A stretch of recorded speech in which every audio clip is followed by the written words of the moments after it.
চলমান সংগনি পুখিরি পার বেড়াই খ্যাতিনি mayor Dipak Majumdar লগীয় Tankha councillor Ratna Dutta তাই বকক রেখা অসমতানি সেকাंनो পুখিরি ni narni bebak samung paibainyai tai lukuroni bagi hiogir jagnai অসমতানি সেকাं Agartala শহরের বড় এলাকার চলমান ক্লাব সংলগ্ন পুকুরটি সংস্কারের কাজ হাত দেওয়া হয়েছিল।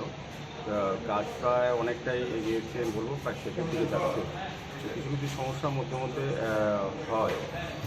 এখানে একটা গেট নিয়ে সমস্যা ছিল, একটা বাড়ি থেকে আপত্তি করা হয়েছিল। আজকে আমরা আমাদের চেয়ারম্যান এই ওয়ার্ডের কর্মকর্তারা আছেন, রত্নাত্ম মহোদয় করে আমাদের এলাকার চেয়ারম্যান সন্দীপ পাল মহোদয় আছেন। আমাদের এখানে যারা আছে প্রত্যেকদিনই আমরা এই এলাকার লোক নিয়ে আমরা এই জায়গাটা ভিজিট করেছি, যাতে কাজটা দ্রুত সম্পন্ন করা যায়। আমাদের আশা আগামী পুজোর আগেই করা একটা ঐতিহ্যবাহী পুকুর, এটাকে সারা শহরের মানুষ, শুধু শুধু এলাকার মানুষ সারা শহরের মানুষের ব্যবহার করে এটাকে সৌন্দর্যন করে ব্যবহারযোগ্য করা, সংস্কার করা এবং ভালো ব্যবস্থা করে এটা বিক্রি করা, যাতে মানুষ সকালে এবং রাত্রিতে ভ্রমণ করতে পারে। বিশেষ করে সামাজিক এবং মানবিক কাজে লাগাতে পারে। এই উদ্দেশ্যেই আমাদের সরকার এবং আমরা বিভিন্ন পুকুরগুলি সরকারের কাজ যেহেতু প্রায় বেশি পুকুর আমরা সংস্কার করে চলেছি। আমাদের পরিচিত ছিল, মশার পুকুর ছিল, জঞ্জালের জায়গা ছিল।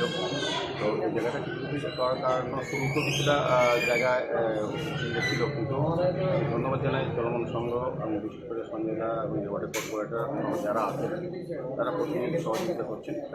এবং চলমান সংঘকে আমি ধন্যবাদ এই কারণে বিশেষভাবে ওনাদের একটা ক্লাব ছিল এই অবস্থায়, তারা কিন্তু মানুষের সাথে, জনগণের সাথে, যাতে পুকুরটা জনগণ ব্যবহার করতে পারে এবং পুরনো জমির যে চিন্তা ভাবনা বা আমাদের সরকারের যে ভাবনা যে পুকুরগুলি সংস্কার করা, বিউটিফিকেশন করা বা ব্যবহারযোগ্য করা, এগুলো তারা কিন্তু সহযোগিতা সম্পূর্ণভাবে ক্লাবটা কিন্তু তারা সরিয়ে দিয়েছে। তো আমার অনুরোধ থাকবে সার্বিক উন্নয়নের সাথে কিছু কিছু মানুষের হয়তো সাময়িক অসুবিধা হতে পারে, এগুলি যাতে মানুষ কনসিডার করে, সহযোগিতা করে, সার্বিক সবাই কথা চিন্তা করে আমরা আগরতলাকে নতুনভাবে সাজানোর চেষ্টা করছি। সেই সাথে কাজ চলছে।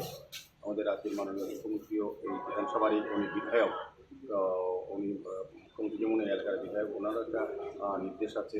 উনিও কয়েকবার ভিজিট করেছেন, বলেছেন দ্রুত কাজটা সম্পন্ন করার জন্য এবং যদি কোথাও বাধা আছে উনি নিজে দায়িত্ব নিয়ে বলেছেন। এবং কীভাবে তিনি আর শুধু এই মধ্যপাড়া না, 2 নম্বর ওয়ার্ড না, বিভিন্ন ওয়ার্ডে আগরতলা 11টা ওয়ার্ডে উনি সমস্যা হলে আমাদের সরকার পক্ষ থেকে বা মাননীয় মুখ্যমন্ত্রী নিজে হস্তক্ষেপ করে। আমার বিশ্বাস আছে এখানে যদি কেউ বাধা দিতে যায় বা অসুবিধার সৃষ্টি করে এটা কোনোভাবে বরদাস্ত করা হবে না। আমাদের সরকারি কাজে, উন্নয়নের কাজে কোনো রকম প্রতিষ্ঠান, ব্যক্তি বা রাজনীতি দলের কোনো বাধা আমরা গুরুত্ব করি না। আমরা আমাদের সরকারি নিয়ম অনুযায়ী আমরা কাজ করি।